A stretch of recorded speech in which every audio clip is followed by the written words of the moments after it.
Welcome, Pewter Report readers, viewers, and listeners, to a brand new edition of the Pewter Report podcast, energized by Celsius, the official energy drink of PewterReport.com. It is a Wednesday edition of the show. Even though the Bucs play a day later, we stick to our similar podcast schedule. So Wednesdays are the Bucs preview show. And this afternoon, we will talk about Bucs versus Ravens, a big-time Monday night prime-time matchup.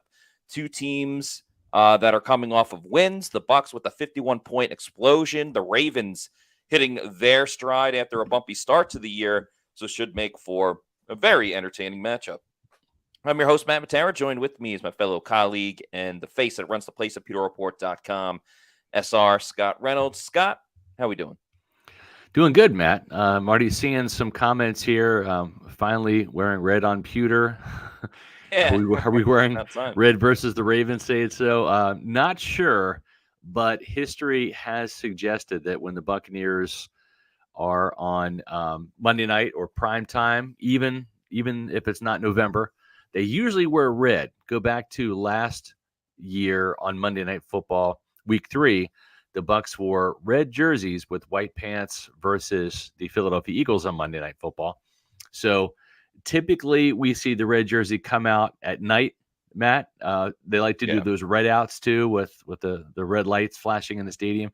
So we'll see if that's the case. I'm anticipating they'll wear red jerseys, whether they wear pewter pants or not, or white pants. We'll try to find out for you guys. The team has not made any official announcement yet, but it's always good when the Bucs wear red. The last time the Ravens came to town was back in 2022 on Thursday Night Football, and the Bucs did wear red and pewter for that. So the hope for a different outcome, as they were up in that game in the first half, but then lost in the second half. And you're right, Matt. This is a very formidable Ravens team, a team that has gotten its act together, winning 4 straight games. Yeah, and to go back to the jersey thing real quick, they have to wear red for this game for no reason other than they have to wear the red before they go to the creamsicle jersey against the Falcons next week. Like, you can't have a season where it's all white jerseys and then no red and then a creamsicle, and then eventually you get to the red. So hopefully they throw on the red uniform for this game against the Ravens. I wouldn't buy too much into, they wore that against the Ravens a couple of seasons ago. But yeah, Baltimore coming off some pretty big wins. I mean, if you go back to the last week of September, they crushed the Buffalo Bills 35-10. And, the Bills have been a good team. They won in overtime against the Bengals, 41-38, a high-scoring game. And then played a similar opponent or a common opponent, I should say, against the Buccaneers with the Commanders, beating them 30-23 last Sunday or most recently. So, this team is starting to figure it out. Yeah. They certainly have figured out how to run the football and how to stop the run. And that's going to be one of the biggest challenges for this Bucs team that, luckily, has the NFC Offensive Player of the Week with their third-string running back, Sean Tucker. That's right. He won the prestigious award. Not bad for his first 100-yard game. Really his first extensive action to come away with that award this week. A story that's up on PewterReport.com, written by our own Matt Matera. And as Cuse number 44 is excited about that, Sean Tucker just voted NFC Offensive Player of the Week. Yeah, very cool for Tucker to do that. Hey, 192 yards, right? 2 touchdowns. That's going to get some national recognition and deservedly so. Yeah, no doubt about it. Now, the big question will be, and just for the record for everybody, there was no Bucs practice today because they are playing on Monday. Everything essentially gets pushed back a day for the Bucs. So that's right. Thursday is really like their Wednesday practice. Friday is more like their Thursday practice. So, yeah, like the biggest questions going into this game from a personnel standpoint, especially on the offensive side, is Rachaad White going to return? Like, what type of three-headed or what type of monster do we get at running back? Is it a three-headed monster? Is it a two-headed monster with Bucky Irving and Sean Tucker? Obviously, at center with Graham Barton, is he coming back, or do they stick with Robert Hainsey? Those are the two biggest for me, really. Another thing very important to monitor, and maybe the extra day will help, and I saw someone in the comments asking about this, Mike Evans, because he was very, very hobbled Yep. That last game. And we know Mike is tough and going to gut it out. Yeah. But I wonder how much he can be used for this game specifically. Maybe limiting his reps in the last game. He's able to rehab and ice up and do the ice bath and, all the therapies go on today and be ready for that game. But yeah, that's another storyline that I think has to be looked at heading into Monday night. No, you're exactly right. And Mike Evans, the good news is they didn't need him. He caught 2 passes for 34 yards on the opening drive, and was hobbled. Gosh, it seemed like about every other route he would come off the field and was just kind of gutting it out. And you appreciate that from him. But it's nice to know that this offense can still put up that many points, that many yards, without having to feature and involve Mike Evans. That shows me that Liam Cohen has grown and expanded his understanding of personnel usage. And when you have a guy that's having a dominant season, and I mean no disrespect towards Mike whatsoever. He is one of the absolute all-time greats. Get along with him exceptionally well. He's been great to the Pewter Report staff.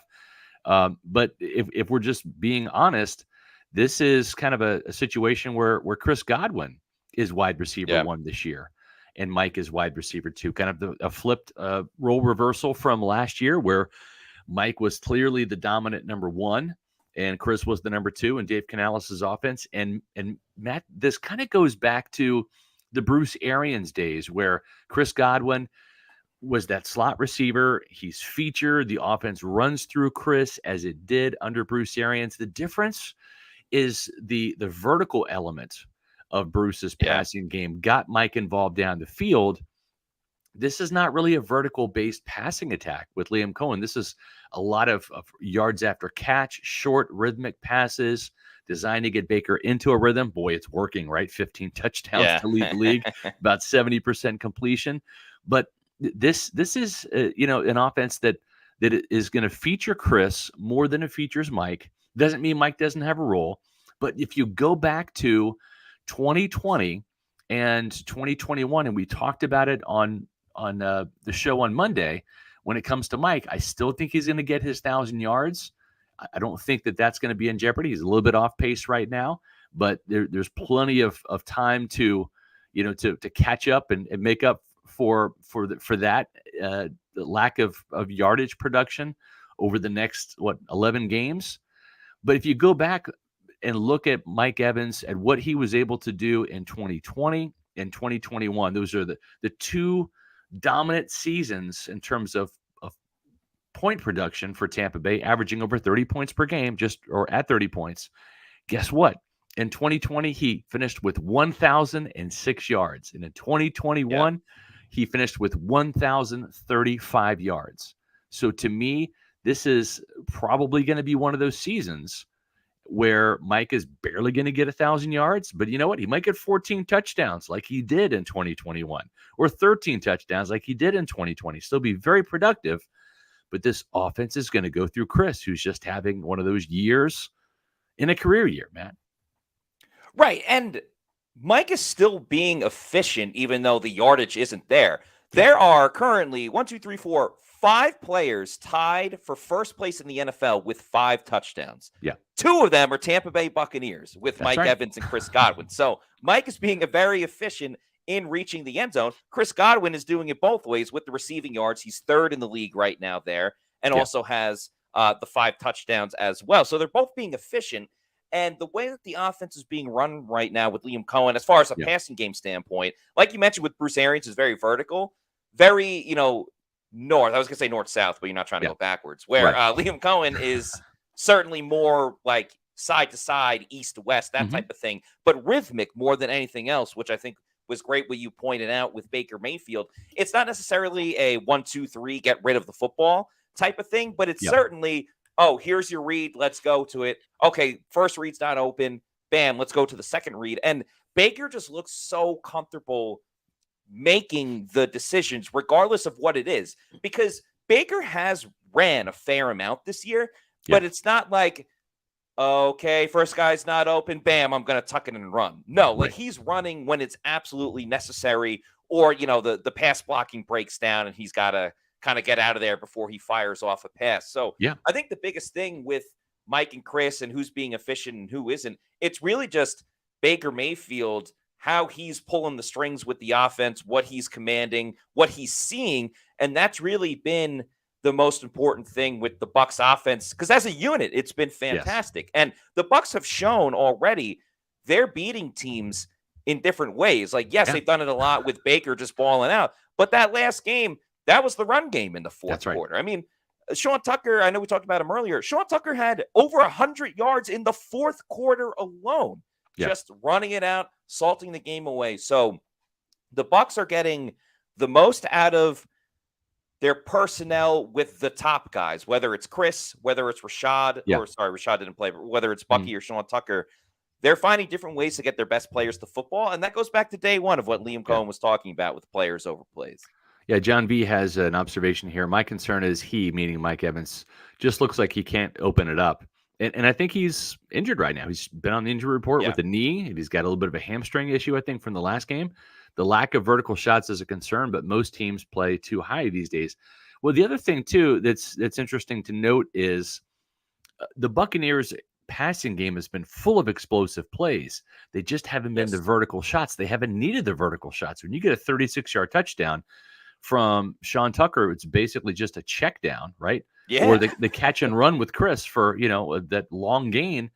That didn't start off as a 50-yard bomb. I mean, that was a pass that was probably less than 20 yards, right? So in the air. So they're getting these explosive plays because of the concepts of the offense and getting these players the ball on the move, the yards after catches coming in. And we've seen, too, Mike, when he's healthy, go back to last year, the catch and run against the Bears, the catch and run against the Panthers, those long 70-yard passing plays, they're going to be there. It's just a matter of Mike getting a little bit healthier and then having some of those opportunities. But Josh Capo had a fantastic article that all of you need to read. I just dropped it in the chat. It's on pewterreport.com. It's the real reason why Mike Evans may or may not get 1,000 yards this year. It's an incredible read. Lots of stats in there. I don't want to spoil it for you guys, but definitely after this podcast, go check out Josh Capo's article. It's a fantastic read on pewterreport.com. And those receivers have a interesting matchup this Monday against the Ravens defense and specifically their secondary. Marlon Humphrey has been doing it for a while. Marcus Williams is a good player. Kyle Hamilton is such a versatile safety. I mean, I kind of put him in that tier/category with Antoine Winfield Jr. I agree. Just a difference maker and a playmaker for the Ravens at that safety position. So I know last week we talked a lot about the Saints safeties and how and Atlanta as well, like their safeties and how Baker Mayfield will go against them. This might be Baker's toughest challenge just yet with what Kyle Hamilton can do and how Baltimore will go about defending Chris Godwin specifically. Like, will it be one of those safeties? Will it be their nickel guy? Will they go with probably not a linebacker on Chris Godwin, but I don't know. Like the Ravens like to make different things with their defense. Yeah, what they've done this year, what they've been able to do with their coverage, with their nickel, is they move Marlon Humphrey inside, and he's like the old school Rondé Barber. Back in the day, in the 90s and the 2000s, Rondé Barber was an every down cornerback. In base defense, he started off outside, and then when the team went to nickel, right, he moved inside to slot. So a lot of teams will bring on a nickel back, a nickel corner, which is really their third corner on the depth chart, their third best guy. They'll bring him in when they're in nickel defense. But that's not how Tampa Bay's done it in the past with a legend like Rondé Barber. And Marlon Humphrey, who's their best cover corner, he is playing like a Rondé Barber type role where he's never coming off the field. He'll be outside when a team is in kind of base personnel. I would look for him to be against Chris Godwin most of the time because he does move inside to nickel because of the draft pick that they have, Nate Wiggins, who was one of their top picks from Clemson. He comes in and plays outside corner on nickel. So basically Marlon Humphreys just moves inside. So you're right, Matt. You've got Marlon Humphreys inside. You've got Kyle Hamilton inside. taking away, or at least they hope to, taking away what the Bucs do best, which is work the middle of the field with these receivers. We saw Mike Evans in the slot at the start of the game. Chris Godwin has feasted from there, right? So this is going to be really interesting to see how Liam Cohen can deploy his receivers and match them up against some of the Ravens' top cover guys in the middle of the field and still come out on top. Yeah, it's one of the top matchups to really look forward to. And, we'll see how many third down, third and long situations the Bucs will get into, because getting after the quarterback, it's really been two guys in particular that have, made up for most of the sack production for the Baltimore Ravens. And somehow Kyle Van Noy has been the guy to find the fountain of youth, leading the way with 6 sacks on the season. That's near the top in the NFL. But yeah, still doing it at 33 years old. He's got a specific role on this team. He was brought in to get after the quarterback, and sacking the quarterback is what he's been doing. So I don't know. On the one hand, it's like, well, you got Tristan Wirfs and Luke Gedeke, and Gedeke is back and, looked pretty good in his return. How much of a threat really is Kyle Van Noy specifically versus the Bucs? Because some of the other opponents he's went up against, you kind of give the advantage to the Ravens. But I don't know. Kyle Van Noy still doing it. He is. He was my player, and I just put our Pewter Report roundtable into the chat as well for Bucs fans to read. We each picked a Ravens player that kind of concerns us the most. And, of course, the obvious selections, right? Lamar's on the list. Derrick Henry's on the list. I picked Kyle Van Noy just for that reason, Matt, because at age 33, he's kind of dipped into the fountain of youth here. I mean, he had 9 sacks last year in his first season in Baltimore. Really, that was a career high. Really had a career resurgence. He already has 6 sacks this year. And guess what? He has 3 games with 2 sacks. So that shows you that he can be a game wrecker. Right. And those 3 sacks were in back-to-back weeks. So he's leading the Ravens. It's not a fluke. This guy can get the job done and get multiple sacks in any game. And he's a problem. He's going to be going mostly against Luke Gedeke. He'll play both sides, but typically will play the left side going against the right tackle. Luke Gedeke struggled a little bit. That's to be expected, shaking off the rust from that concussion and maybe being a little apprehensive, right? Because a concussion is a bit of a scary injury when you're coming back from that from a competence standpoint. We did see the gladiator cap on Gedeke, and our hope is that worked, and he's not going to show up on the injury list this week. But you're right. Odafe Owe is another pass rusher, very athletic, speed to power guy on the other side. And then the other guy, Nnamdi Madubuike, otherwise known as Justin Madubuike, but changed his name to Nnamdi. On the inside, number 92. He is a dominant pass rusher from the inside, has a couple of sacks this year. So the Ravens front seven really starts with these 3 guys up front.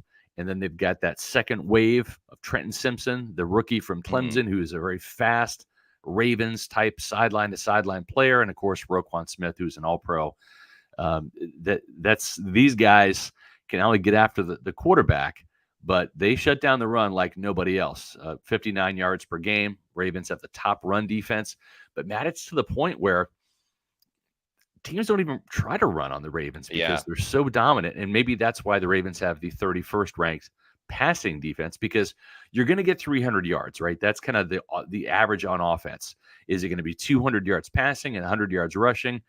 Well, when you're not even really trying to run the ball against the Ravens defense, you're relegated to passing the ball. So maybe the Ravens pass defense, which I don't think is as bad as it is statistically, but they're ranked 31 because more teams are just choosing to not waste downs and bang their head up into the wall by trying to run on this Ravens defensive front.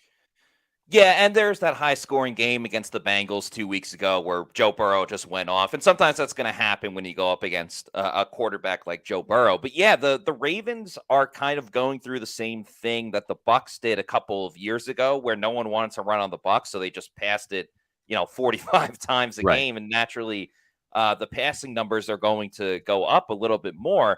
But I kind of hope we see, granted, if everyone's healthy and things like that, I hope we see a little bit of a similar strategy to what Tampa Bay did against the Saints in the first half, because in the second half, it was just, we're going to run it and you can't stop it. And that's not going to be the case against the Ravens. But when the Bucs found success in the first half against the New Orleans Saints, they were passing often on first down or just having more successful passing plays. So the Saints said, all right, we got to prepare for that a little bit more. And then the Bucs were able to run it. And I think, I'm not expecting Sean Tucker to have 192 total yards in the game or even Bucky Irving to go insane. Right.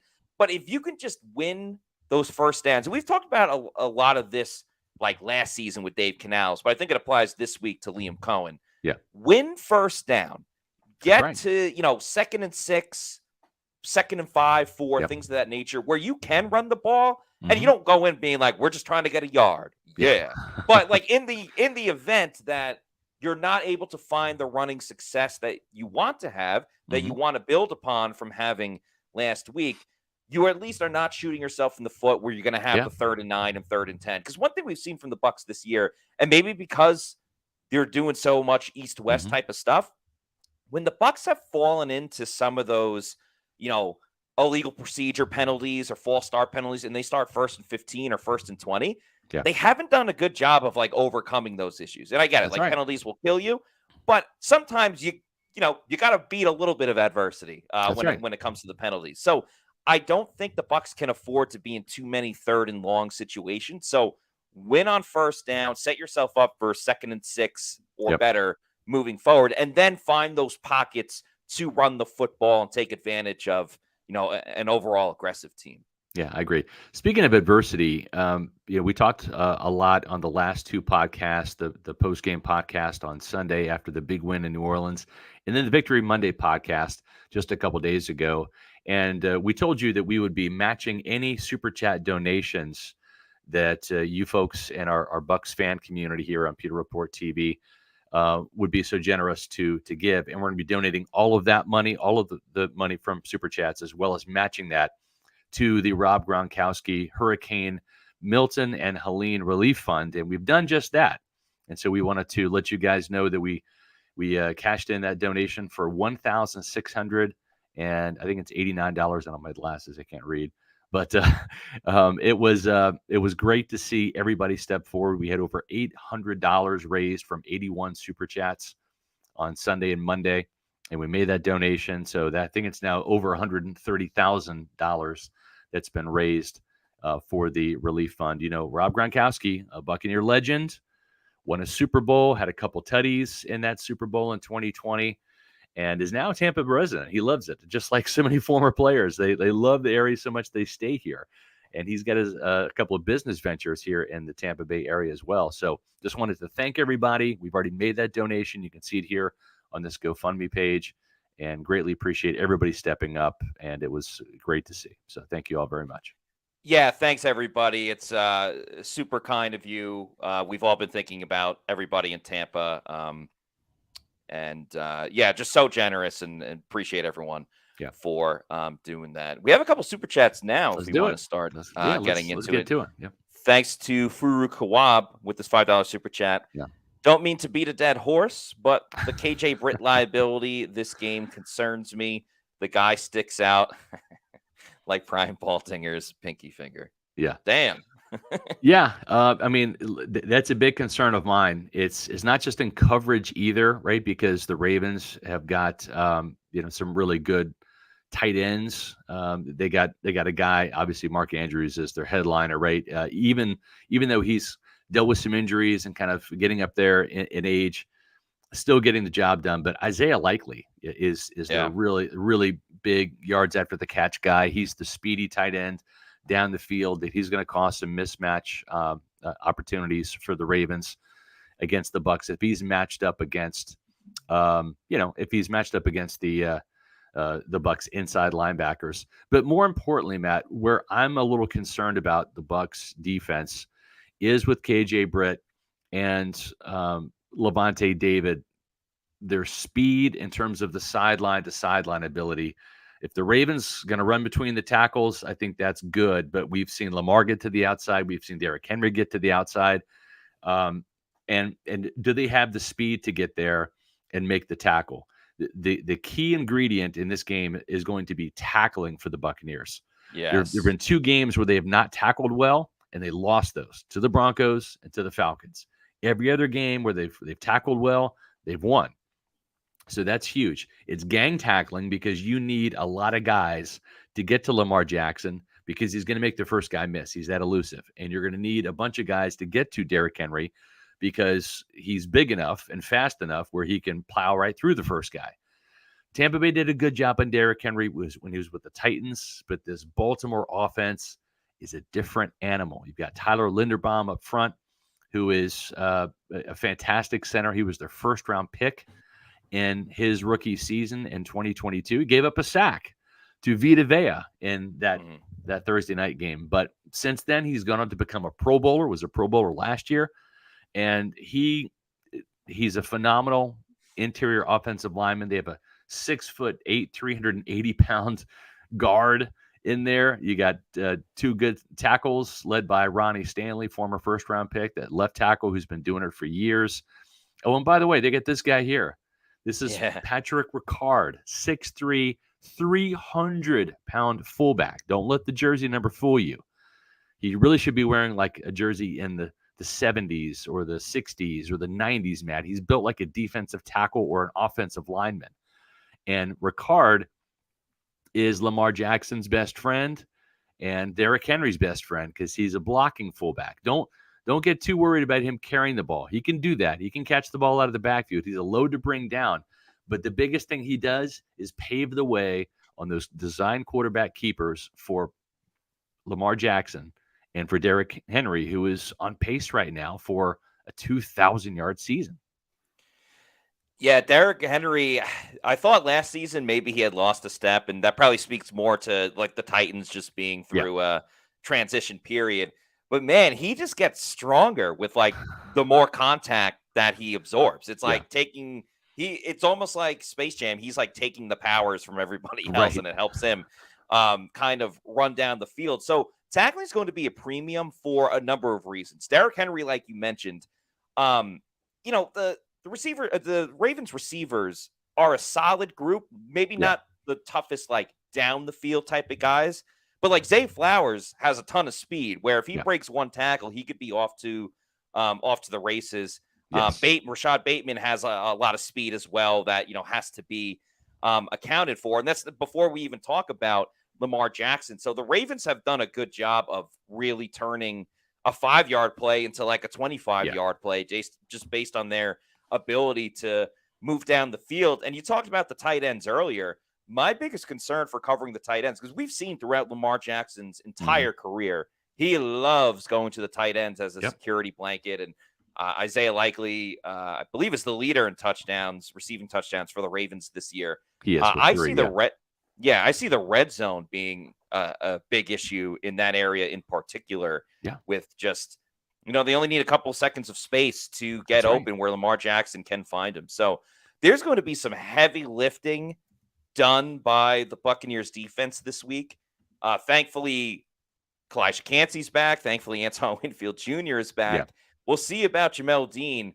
But I think even more than what they had to do against Atlanta, and they didn't do much against Atlanta, but more than what they'll be asked to do against Kansas City and San Fran and Atlanta, the Ravens, I think, present the toughest challenge just because I agree. What they do is so unique compared to anybody else in the league.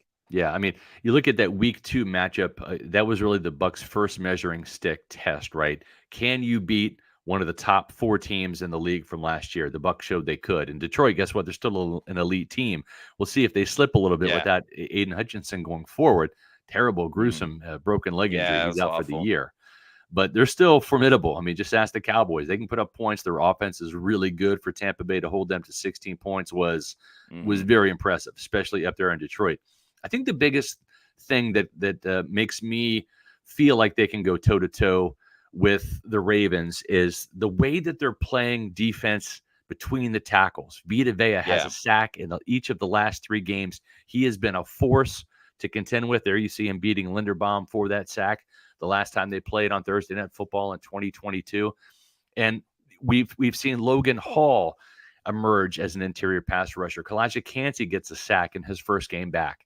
And so not only can these guys stop the run from the inside and do battle with the likes of Linderbaum and those interior offensive linemen, they can also rush the passer inside too. And typically, if you see teams do a good job of bottling up Lamar Jackson, well, he'll be patient and then look for that interior escape lane. Once the gap integrity, once the pass rush integrity breaks down, he's not afraid to just tuck it and run 15 yards up the field and get a first down. Well, here you've got a couple guys in Vita Vea, in Kalijah Cansey, in Logan Hall that are there waiting. And they have some of the speed and quickness to reach out and grab Lamar and drag him down. We saw that happen last week on the exact same type of play. Granted, he's not Lamar Jackson by any means, but Vita Vea had a sack very similarly where you saw him snatch Spencer Rattler down when he was trying to escape up the middle on third down and dragged him down for a sack. So having Kalijah Cansey back, I think, is a huge, huge, huge addition because he brings speed to that interior defensive line, and it's going to allow the Buccaneers to clog some of those escape lanes and contain Lamar Jackson. And when that happens, somebody's going to get to the quarterback. Anthony Nelson, Yaya Diaby, Vita Vea. One of those guys is going to come home and get a sack if they can maintain that pass rush lane integrity. Having a great interior is the great equalizer, especially when it's on the defensive side of the ball. So if the Bucs can find a way to really limit Derrick Henry and force the Ravens, when the Ravens have gotten in trouble, and you go back to their playoff game against the Chiefs last year, the Ravens abandoned the run because they got down a little bit and they panicked and they stopped running. They're really at their best when they're mixing in the run with the pass. No doubt. When they get one-dimensional with Lamar Jackson, he's an MVP and he's a great player. But you see with a lot of teams, when you just get super pass-heavy, that's not a recipe for success. And especially earlier in the season, let's remember, the Ravens got upset by the Las Vegas Raiders, who looked like a dumpster fire of a team. The Ravens offensive line struggled pass blocking early on, and it gets neutralized because Lamar Jackson is so fast and he can make people miss and he can get rid of the football. But that's one way, especially with Vita Vea and Kalijah Cansey, that they might be able to find an advantage in this game specifically. Let's get to some more super chats. Thanks to everybody that is super chatting us. We'll make sure we address all of them. This one from KGH for life. Thank you very much for this $5 super chat. Off topic, that's quite all right. The Browns traded Amari Cooper. Seems like a fire sale. Should the Bucs inquire about Myles Garrett? Never hurts to ask. Go Bucs. Jason Light likes the draft picks way too much, I think, to make any trades. The Bucs are 4-2 right now. They're not panicking. Their roster so far has gotten them this far, and they really should be 5-1. They should have won that Falcons game. They'll have a chance to make amends for that next week after they hopefully take care of business and beat the Ravens. So I don't think so. This team has some other needs it has to address going forward if this team is going to continue to take steps towards a championship. They're going to have to get another cornerback. They just are. Jamel Dean just keeps getting hurt, right? Yeah. He's becoming unreliable. They're going to have to get another premier cornerback to pair for the future with Zion McCollum. They're going to need another inside linebacker. KJ Britt, Levante David, both in contract years. I could see one of those guys, maybe both, not even returning next year. Levante, some point in time, is going to retire. Otherwise, he'll be back for one more year in Tampa. But they're going to need another inside linebacker to throw in the mix. Servassier Dennis has teased us. He's great when he's on the field. He's dealing with a shoulder injury. Injuries have been a concern there, as well as the depth. Tight end, they're going to need another dynamic tight end. Tampa Bay is going to get a look at 3 tight ends here, 2 of which are elite, and Mark Andrews and Isaiah Likely, and the other guy, Charlie Kolar, 6'7", 260 pounds. He's the 3rd tight end. He could be a number 2 tight end elsewhere. The Buccaneers, Cade Otton is really a tight end 2 in this league, and he's not a starter. They're getting by with what they have this year. We'll see if Devin Culp can make the roster at some point and play on Sundays.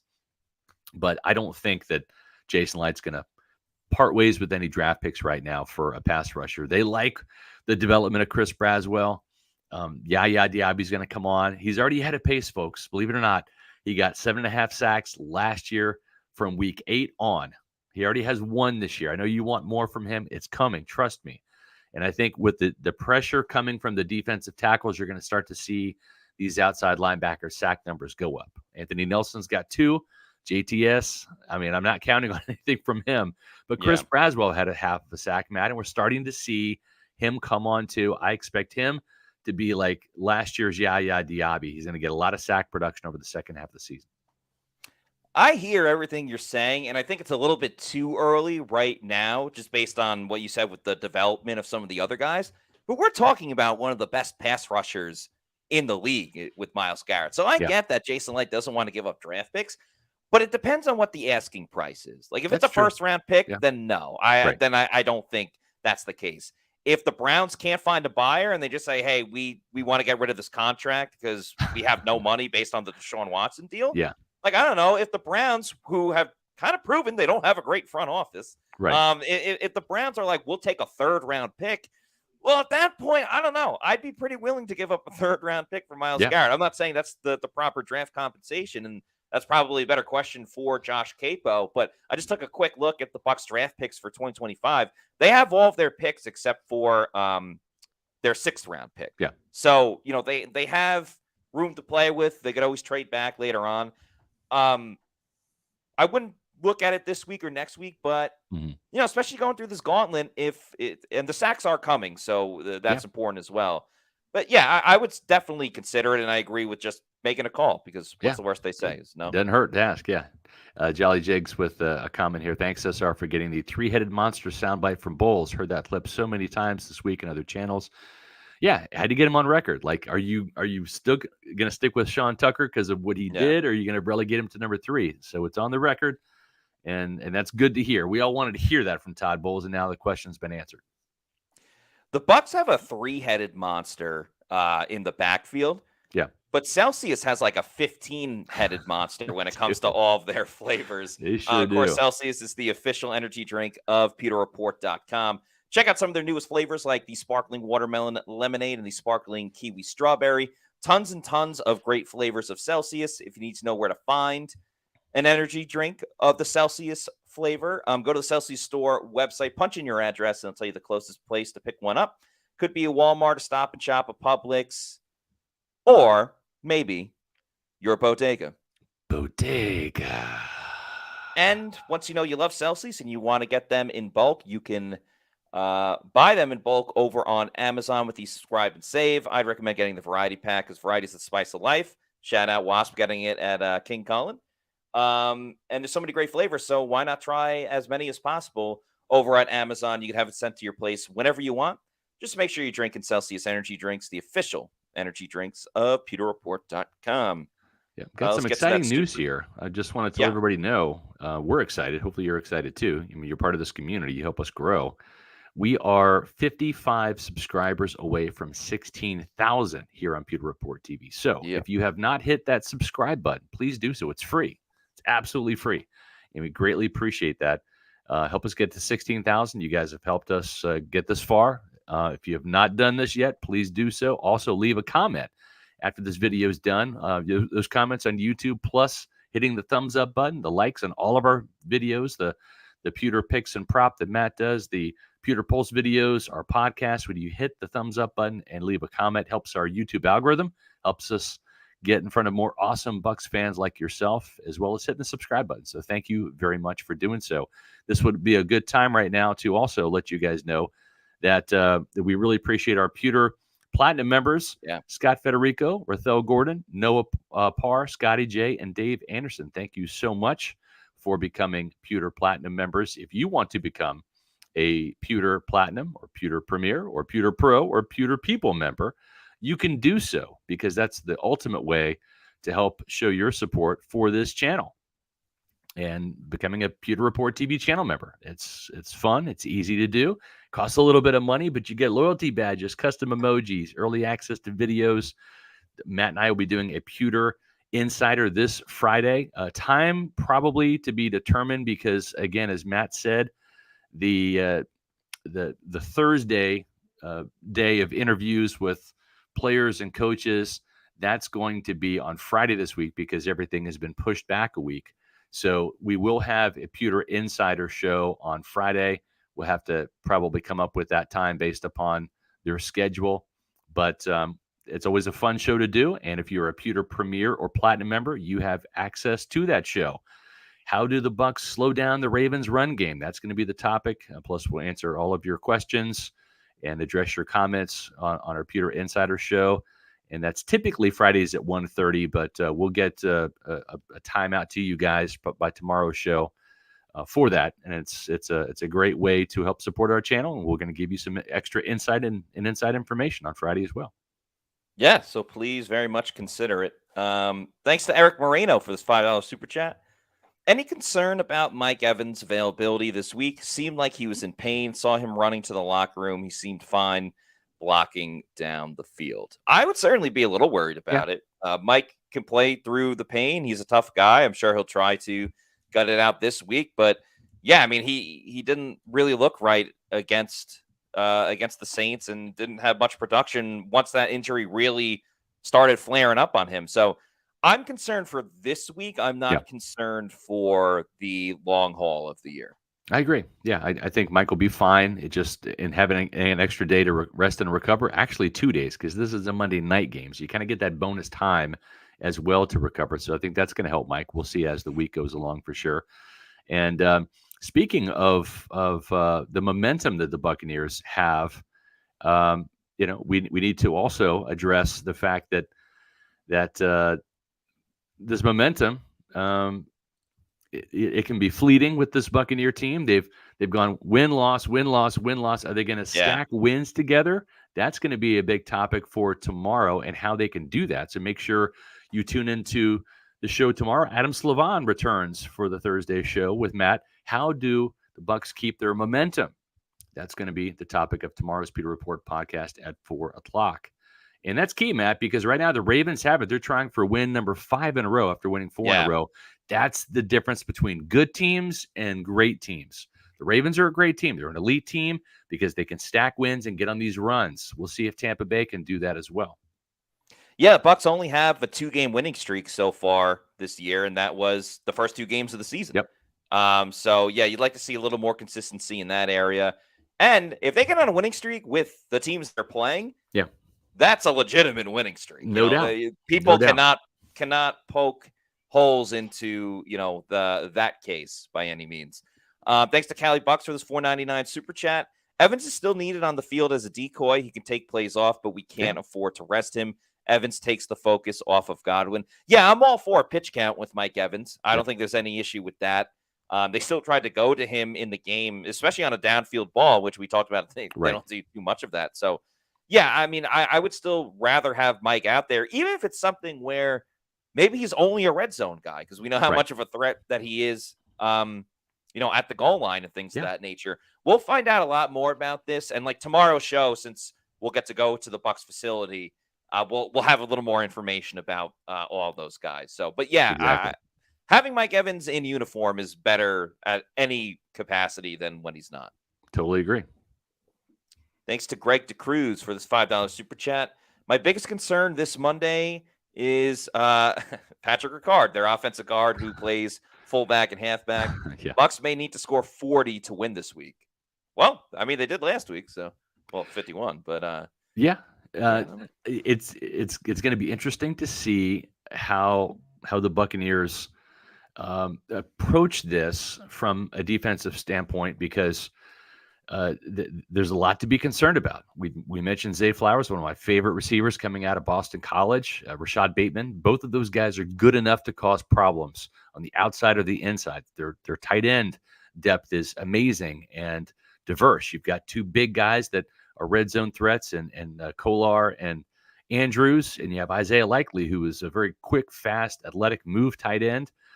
Lamar Jackson can beat you with his legs or his arm. Derrick Henry, we know what he can do.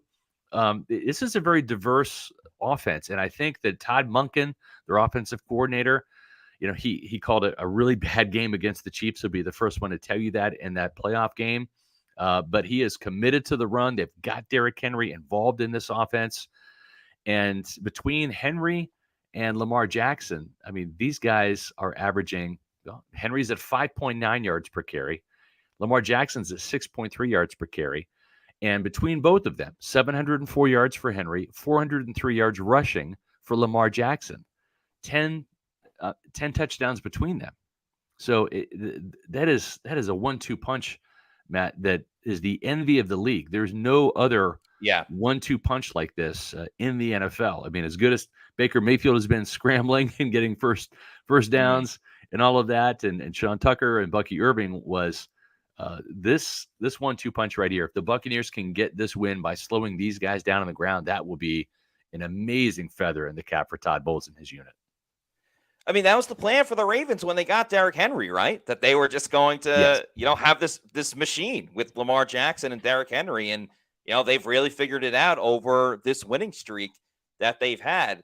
Now, we have some more super chats to get to. There are a couple of ahead of this, but with a super chat of this gigantic nature, we have to get to it right now. So I agree. Thank you to Jordy Peterson for a $99.99 super chat. Thank you so much, Jordy. That is very kind of you. And Jordy goes on to say, let's go Bucs. If they go 3-1 down the stretch, Bucs will make the NFC Championship game. Thanks for all the coverage. I listen to every podcast. Wow, Keep up the great work. That's Thank amazing. you so much, Jordy.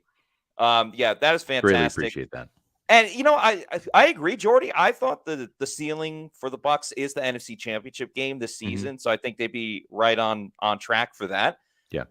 With these teams that they play, though, I mean, we're kind of talking about it with Bailey Adams in our group chat and the rest of the guys about, they kind of just have to go 50-50 through this stretch, and they'll be on a good pace for the second half of their schedule after the bye, which eases up a lot more. I mean, they start with the Giants and Carolina, and Dallas looks terrible right now. So that second half of the schedule, the Bucs just need to stay afloat right now. Yes, you want them to get on a winning streak, but don't go on a losing streak, I think, is even more important. Yeah.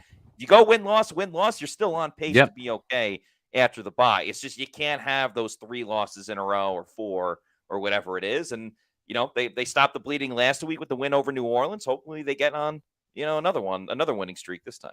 Yep, for sure. I'm with you on that. Redfish. Thanks for thanks for Redfish for this $4.99 super chat. About the Luke Gedeke helmet, unless there's a downside and if they work, could you see linemen wearing those more often as a preventative measure? Yeah, the gladiator caps, if you're not familiar with it, it's a foam covering. It's like a cap that fits on top of the helmet to serve as like a little bit of a shock absorber. Yeah, I could see that becoming more prevalent, especially in the trenches. I don't think the skill guys are ever going to use them because it is a little bit of a bulky kind of thing. But yeah, I could see it becoming more and more prevalent.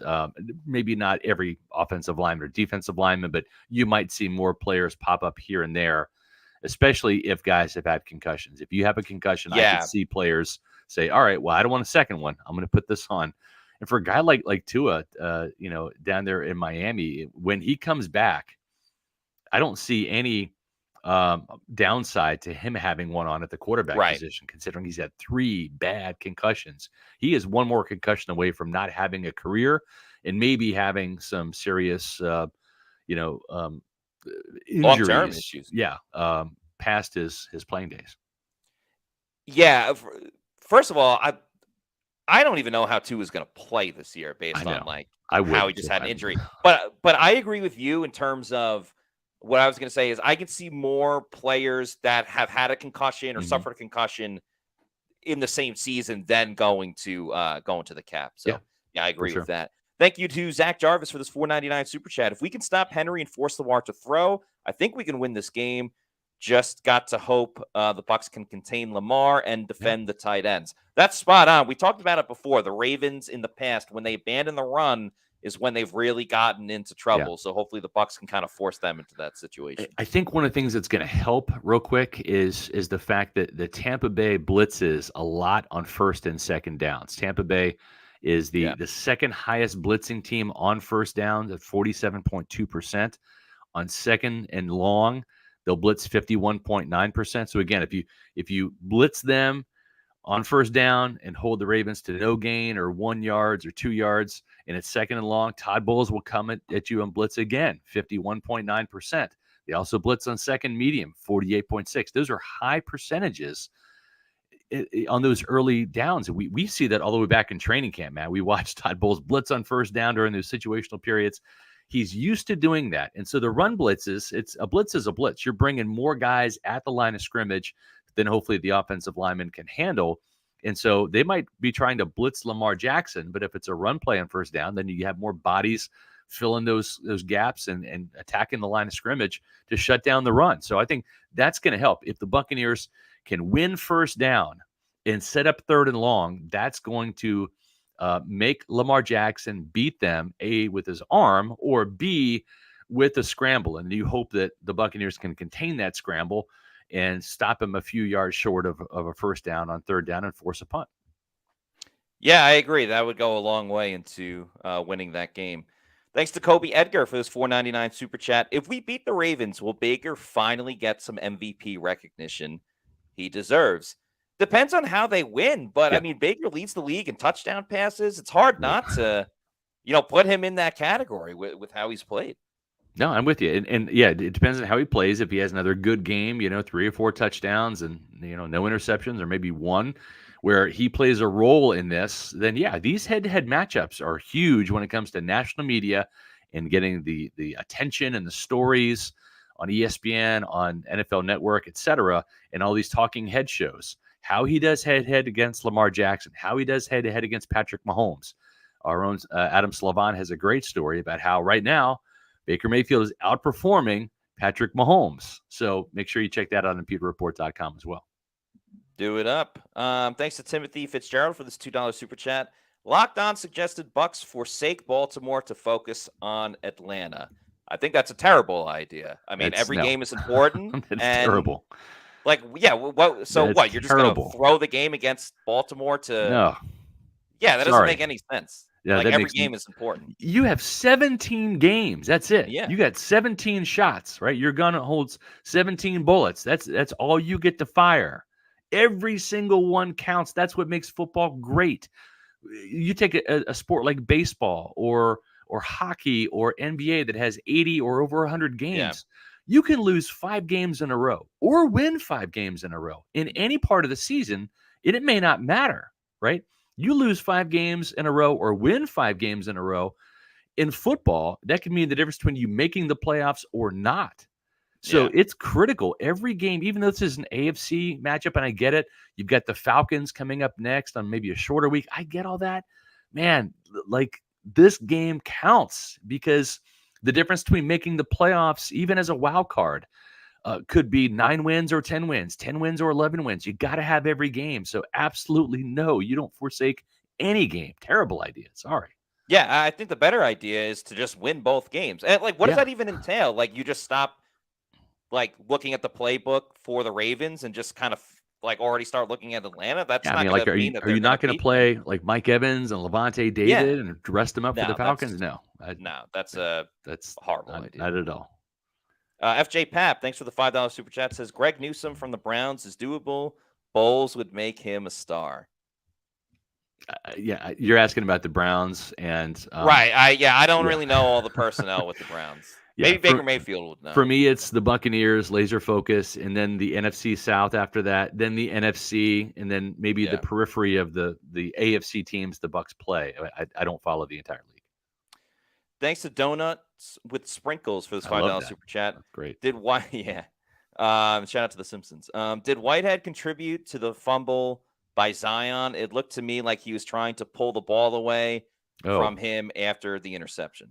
I don't know. Maybe. Well, I mean, first of all, Zion was down by contact, so it wouldn't have mattered if he had lost the fumble or not. But I have to go back and study that play a little bit more. I didn't really see that.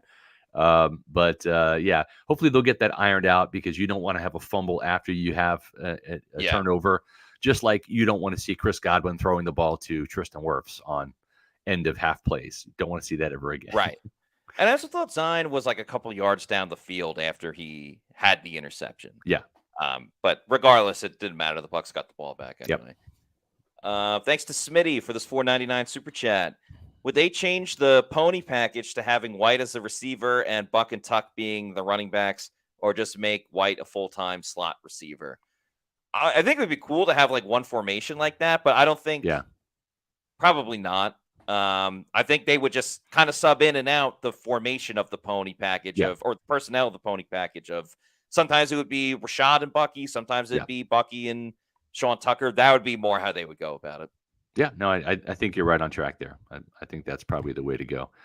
And the way to go too, if you're looking to do any type of wagering with any sports books, well, the place to go is BetUS. That's right, BetUS, the preferred gaming partner of Pewter Report. They're going to give you 125% bonus on your first 3 deposits plus 10% gambler's insurance.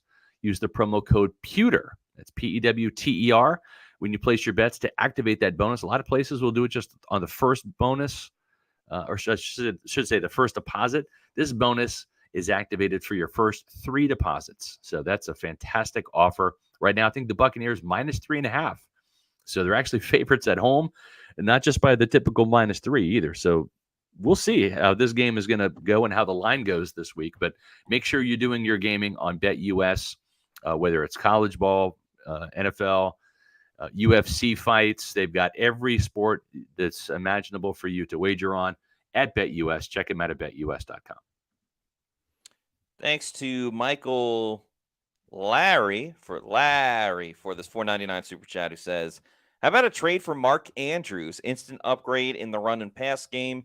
Seems expendable with likely getting most of the targets. Andrews actually had a pretty good game last week, scored a touchdown, had a couple of catches.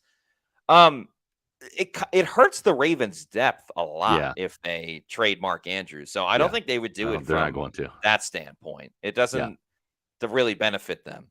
Yeah. But I appreciate the suggestion. Yeah, I don't think that's the case. And actually, I misspoke. I said the Bucs are favored. They're actually not. They're the Bucs are plus 3-point underdogs. Yeah, 3.5 underdogs. Yeah. So my apologies. I got that stat mixed up in my head. So the Ravens are actually favored on Monday Night Football. So that's road the team Bucs are underdogs. Yeah. Yeah. Daniel Fisher with the $1.99 super chat. Thank you. Says, should we expect about 50% Ravens fans? I don't know. There are a lot of Broncos fans, unfortunately, a lot of Eagles fans for sure. Tampa Bay fans, even though it's Monday night, they have a propensity to sell their tickets and make money off of them. Hopefully that's not going to be the case, but yeah, I could see the Ravens fans coming down here en masse. Usually those northern teams come down for that for that to happen. So yeah, I think there'll be a pretty good amount of purple in the crowds on Monday night. Yeah, I don't know about 50%, but a pretty good amount. Say at least 35 or 40%. Yeah. A Bud for this $1.99 super chat. Thoughts on Cansey getting some work off of the edge? Yeah, this might be a game where you could see kind of like a 5-man defensive line from Todd Bowles, almost like what he did against the Eagles when they're trying to stop Jalen Hurts and trying to stop the DeAndre Swift last year in that playoff game after Swift ran wild for 200 yards against them in that Monday night game back in week 3. Yeah, I could see them. And we even saw some Logan Hall lining up at defensive end, if you will, or the outside linebacker role for a couple snaps last week. Hall has the size and athleticism to do it. So does Cansey. We've seen Vita Vea line up outside too. We've seen Joe Tryon Shoyinka line up at nickel corner. I mean, Todd Bowles is a little bit of a defensive madman, if you will, with his personnel usage. Yeah. So, yeah, I wouldn't be surprised to see them go with like kind of a big athletic package where you've got Yaya Diaby and Kalijah Cansey on the outside and maybe Logan Hall and Vita Vea on the inside. I would leave no stone unturned if I'm Todd Bowles trying to stop this Ravens rushing attack. Yeah, we've even seen Vita Vea line up at edge rusher for like a snap or two on specific plays. Yeah. So definitely wouldn't rule it out. And with the stunts and the twist, you're kind of setting up an edge rusher type of situation as well. Shout out to Timothy Fitzgerald. Thank you for so becoming a Pewter Report YouTube channel member. We really appreciate it. So yeah, thank you, Timothy, and welcome. Yep. Well, it is. As I say, it's Wednesday. It feels like it's still Victory Monday to a degree, but we're moving on to the Monday Night Football game. And the good news is as we get closer to the weekend, it's time for football. And the place to go watch football, whether it's Thursday night, whether it's Friday night college, whether it's Saturday or Sunday or Monday Night Football, is at Walk-Ons. Yeah, so what happened out there tonight? We struck out at home with leftovers, then we remembered walk-ons. What effect did the situation have? Spirit soared. Nick took on a burger. Jen obliterated her ribeye po' boy. And speaking of spirits, Laura even scored a real tasty cocktail. She needed that. Any lessons learned today? Yeah. Head straight to walk-ons. Scratch-made dishes, wall-to-wall TVs, craft beers, and cocktails. Walk-ons for the win. It's a great place to go watch football, folks. It's one of our favorite places here at Pewter Report. Their happy hours in full effect. Wednesday and Thursday, you get 2 happy hours, 3 to 6 and 9 to close. So if you're looking for a place to watch the Thursday night game, boom, head over to Walk-Ons and check that out. Friday happy hour from 3 to 6. Of course, Tuesday is all-day happy hour. And Monday, hopefully it's a victory Monday, as the Bucs will play the Ravens on Monday night. Keep in mind, their happy hours from 3 p.m. to close. So that's a fantastic place to go watch the game, whether it's up here in my neck of the woods in Wesley Chapel across from the Outlet Mall, or whether it's down there by Matt's location, down by the stadium at Midtown Tampa, or in Lakeland. You can check out Walk-On's Game Day Special Saturdays and Sundays, $4.49 pints, 22-ounce pours of $5.99 for Michelob Ultra, Bud Light, and Budweiser, $5 Heineken Silver, 12-ounce cans, and $5 neutral assorted flavors. Check out walkons.com for more. And then also make sure you follow us on all of our social media on X, Facebook, and Instagram. We are at Pewter Report, and our YouTube channel is Pewter Report TV. Please like and subscribe. Leave a comment below as well. And of course, we got another show coming up at 4 o'clock. Tomorrow at 4 o'clock. How do the Bucs keep their momentum? So we'll have updates from the Advent Health Training Center and let everybody know what's going on as the Bucs get sort of back onto a regular schedule, even though it's a Monday night game. But a lot more to come. So that's going to do it for us on today's show. For Scott Reynolds, I'm Matt Matera saying thanks everyone for watching. And we'll see you tomorrow for another edition of the Pewter Report podcast. Out.